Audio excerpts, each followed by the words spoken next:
Olúwa, Jehovah, ẹni ní Olúwa títí ayé. A dúpẹ́ nítorí pé Ọlọ́run wa sì ni Ọlọ́run, nítorí pé òun ni Olúwa gbogbo ọgbà àti àkókò, gbogbo ọjọ́ àti gbogbo ìṣẹ́jú, gbogbo ní fún orúkọ Olúwa. Nítorí pé yóò tún jẹ́ Olúwa nínú ayé rẹ bí o tún gbọ́dọ̀ Ọlọ́run lẹ́nu. Jésù Olúwa tó gbà láwa. Amen. A dúpẹ́ lọ́wọ́ Ọlọ́run bí a ti ń tẹ̀síwájú náà lórí ọ̀rọ̀ tí a ń sọ nípa ìmúrasílẹ̀ fún ìpadàbọ̀ Jésù lẹ́ẹ̀kejì.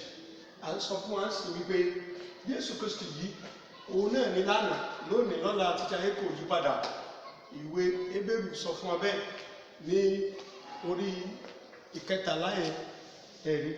Ó sọ fún wa wípé Jésù Kristi òun ni Olúwa títí láéláé, ẹsẹ̀ ìkẹjọ rẹ̀.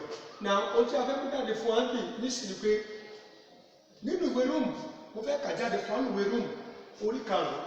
Ẹ̀wọ̀n kan tó bẹ̀rẹ̀ sọ fún wa láti ẹsẹ̀ ìkejì. Ó ní nípasẹ̀ tí àwa sì ti rí ọ̀nà gbà nípa ìgbàgbọ́ sí inú oore ọ̀fẹ́ yìí nínú èyí tí àwa gbé dúró, àwa sì yọ̀ ní ìrètí ògo Ọlọ́run. Kì í sì ṣe bẹ́ẹ̀ nìkan, ṣùgbọ́n àwa sì ń ṣògo nínú wàhálà pẹ̀lú, bí a ti mọ̀ pé wàhálà ń ṣiṣẹ́ sùúrù, àti sùúrù ń ṣiṣẹ́ ìrírí, àti ìrírí ni ó ń ṣiṣẹ́ ìrètí, ìrètí kò sì lójú tì ní. Ẹ jẹ́ ká dúró bẹ́ẹ̀ ni pé gbogbo làálà àti wàhálà àkókò tí a ń là kọjá ni èyí tó ń pèsè wa sílẹ̀ fún ilé ológo yẹn bẹ́ẹ̀ sọ fún wa pé ó ń ṣiṣẹ́ nígbà ìgbẹ̀yìn fún ìrètí èyí tí kò ní dójú tì ẹ́ lórúkọ Jésù. Ojú kò ní tì wá. Gbogbo àwa tá a ní ìgbàgbọ́ tí a ti gba Jésù gẹ́gẹ́ bí Olúwa àti ìgbàlà wa gbọ́ bẹ́ẹ̀ sọ fún wa wípé wàhálà wa ìsinsìnyí àmọ́ pé ó ṣe sùúrù, sùúrù yẹn ló ṣe ìrírí, ìrírí yẹn ló ṣe ìrètí, ìrètí kò dẹ̀ ní dójú tì wá.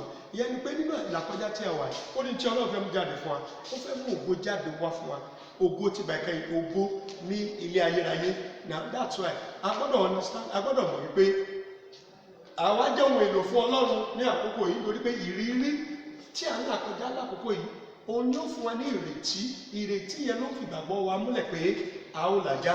Ìjẹ́dẹ́ ògbà àwọn ọmọ ológun nígbà tí wọ́n bá ń la ìlà kọjá lójú ogun, nígbà tó bá parí ẹ̀tàn wọ́n sọ wọn kan di captain, wọ́n sọ àwọn kan di general, wọ́n sọ àwọn oríṣiríṣi, torí pé kí ni ìrírí wọn ló ṣẹ́ ògo fún wọn. Gbọ́ ìrírí rẹ̀ àkókò yìí ló ṣẹ́ ògo fún wọn náà, yóò ṣiṣẹ́ ayọ̀, yóò ṣe ọ̀nà báyọ̀.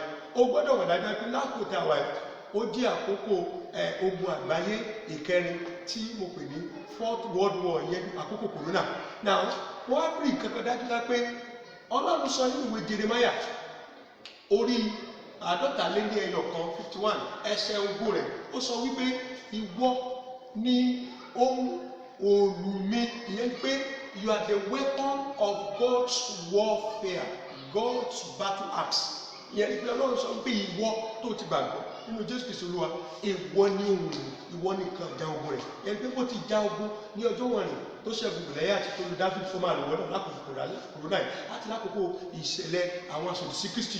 Gẹ́gẹ́ bí ó ti lo àwọn ti gbà ní, ó lo Mósè láti ṣẹ́gun Íjíbítì, bẹ́ẹ̀ náà ló máa lo ìwọ náà láti ṣẹ́gun àkókò tiwa yìí, àkókò Bábílónì ní àwa yìí. Ẹ̀rí tó ṣẹlẹ̀ nínú Jeremáyà orí ìkọkànlélẹ́yìn àtúntà ṣe àpẹẹrẹ tó ṣẹlẹ̀ àkókò ìlàkọjá ìdojúkọ tí mìmímì àti ìdàrúdàpọ̀ ní àkókò Bábílónì. Ṣùgbọ́n a gbé àwọn kan dìde gẹ́gẹ́ bí nǹkan ìjà ogun Ọlọ́run, gẹ́gẹ́ bí ohun èlò Ọlọ́run láti ṣẹ́ ogun, láti borí Sátánì. Ǹjẹ́ o jẹ́ mọ̀ pé ìwọ náà wà lára wọn lákòókò tó bá ti fàyè fún Jésù wí ìgbàgbọ́ rẹ̀ sókè. Gbogbo ìlàkọjá wa yìí jẹ́ kó di èyí tí ó fọ ní sùúrù, kí sùúrù fọ ní ìrírí.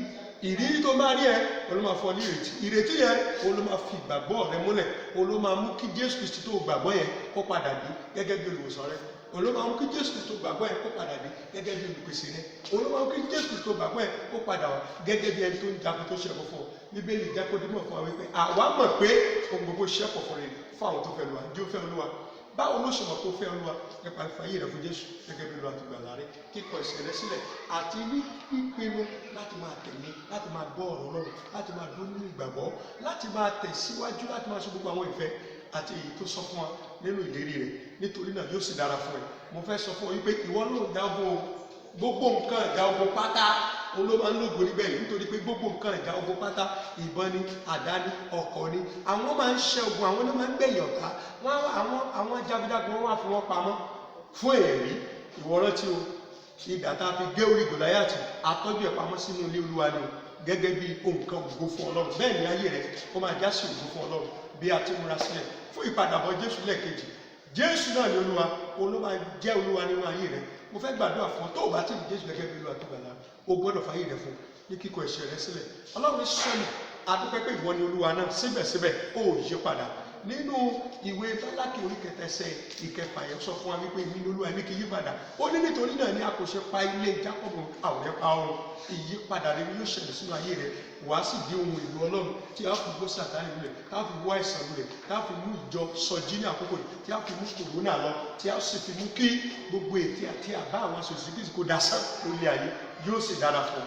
Bẹ́ẹ̀ ni olúwa àwọn ọmọ ní orúkọ Jésù Kristi olúwa àti olùgbàlà wa. Ìwọ ni olúwa Jèhófà, ìwọ ni olúwa títí láé. It's my desire.